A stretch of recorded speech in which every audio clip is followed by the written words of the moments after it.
crois que la décision de la présidence de l'Université de Strasbourg de maintenir les activités scientifiques, et donc ce colloque, était la bonne. Face à l'obscurantisme, nous devons continuer à diffuser le savoir, les lumières, comme auraient dit les philosophes, dont nous nous inspirons tant dans les sciences de l'information et de la communication. Et donc, c'est avec beaucoup de modestie que je souhaite inscrire cette manifestation scientifique dans cette perspective des Lumières. Si elle peut avoir lieu, c'est grâce à de nombreuses personnes et institutions que je voudrais remercier ici et non pas attendre, comme souvent on le fait, la fin du colloque.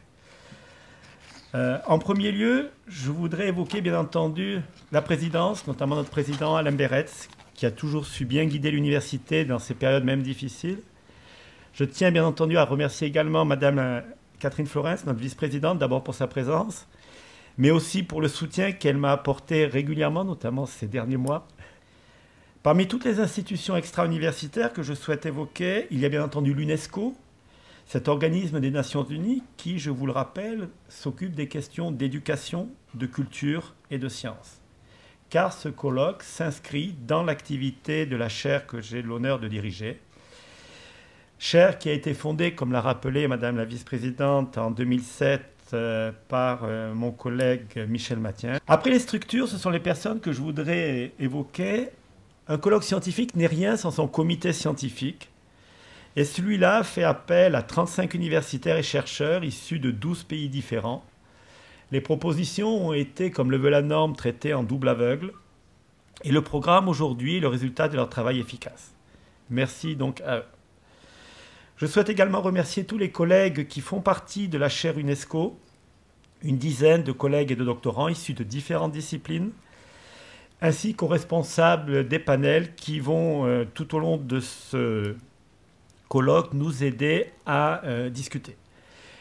Et je ne veux pas finir ma liste de remerciements sans oublier 6 étudiants et étudiantes qui, dans le cadre d'un projet tutoré, ont été les petites mains et ont assuré une bonne partie de l'indépendance. Et enfin, je voudrais remercier vous, les participants et les participantes.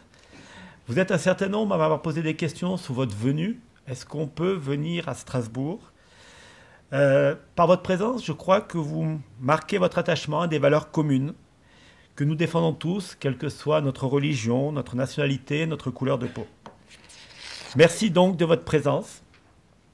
C'est donc une trentaine d'intervenants pour ce colloque que je dirais à taille humaine, où on aura le temps de discuter, d'échanger pendant ces 3 jours, avec plus de 15 nationalités ou pays différentes. On est donc vraiment à un niveau international, comme le souhaite l'UNESCO. Merci aussi aux doctorants et étudiants venus d'Alsace, notamment de la Haute-Alsace, nous rencontrer aujourd'hui. Cela m'amène donc maintenant à la thématique de notre colloque. Si cette chaire, pendant 4 ans, comme le rappelait Madame la vice-présidente, a travaillé sur les médias traditionnels, il m'a semblé nécessaire d'infléchir la direction de ses travaux. Non pas que les anciens médias aient disparu, mais les médias sociaux, les réseaux sociaux, qu'on les précise numériques ou pas, constituent un nouveau média, mais qu'ils ont modifié le fonctionnement des anciens. Et je l'ai remarqué déjà dans ce triste week-end, en comparant le fonctionnement des médias lors de ce week-end avec celui des événements de janvier 2015. Il y avait pour moi déjà une différence très très forte. La part que Facebook et Twitter a pu avoir dans le déroulement de l'actualité était vraiment importante. On pourra m'objecter que le thème des réseaux sociaux numériques a déjà été traité. C'est vrai, mais je pense que 3 éléments justifient que l'on continue d'enfoncer le clou. La première est la dimension internationale. Pendant ces 3 jours, nous allons pouvoir comparer les pratiques dans de nombreux pays.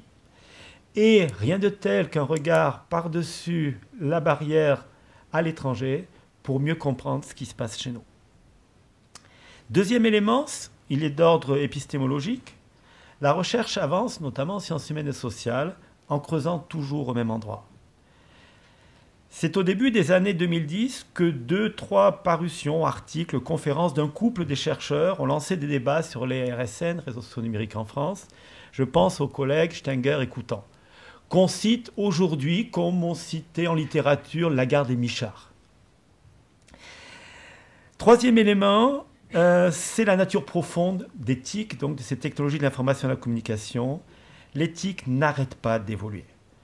Je veux citer comme simple exemple le téléphone portable. Son introduction a été une étape, mais le fait qu'on passe à une 3G et à une 4G fait que les usages évoluent. C'est-à-dire que, bien entendu, je ne suis pas au niveau d'un déterminisme technologique un peu naïf, mais si les conditions techniques évoluent, il est clair que un déterminisme économique et un déterminisme social, comme le rappelle Josiane Jouette, va contribuer à modifier tous ces éléments. Donc l'objectif de ce colloque, c'est d'interroger le socio-numérique sous 3 aspects principaux, et que je vais rappeler rapidement. D'abord, les relations, les interactions des réseaux sociaux numériques et de leurs impacts sociétaux. Comment cet écosystème, voire ces écosystèmes fonctionnent-ils? Quelle est la gouvernance du système?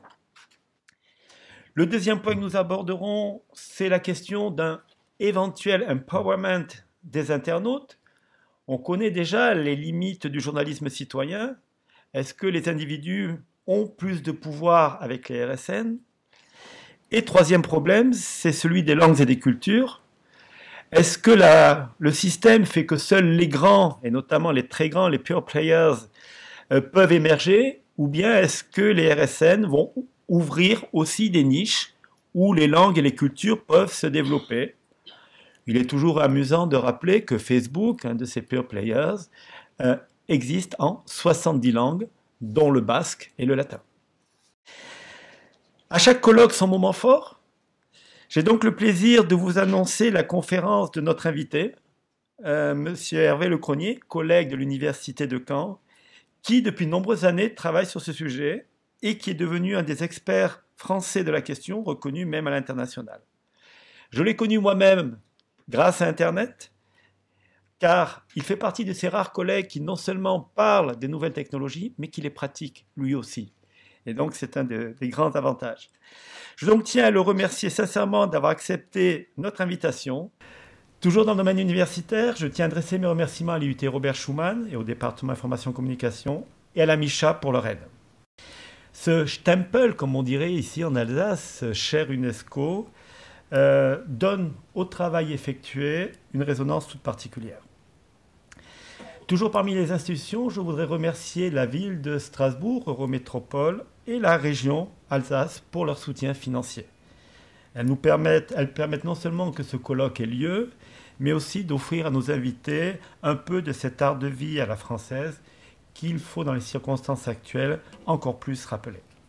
Et je voudrais également évoquer la société Belly, un sponsor, qui fabrique en Alsace des sticks et des bretzels que vous aurez le plaisir de déguster lors des pauses. Et j'ai beau être prof, je ne suis pas trop bavard. Merci à vous.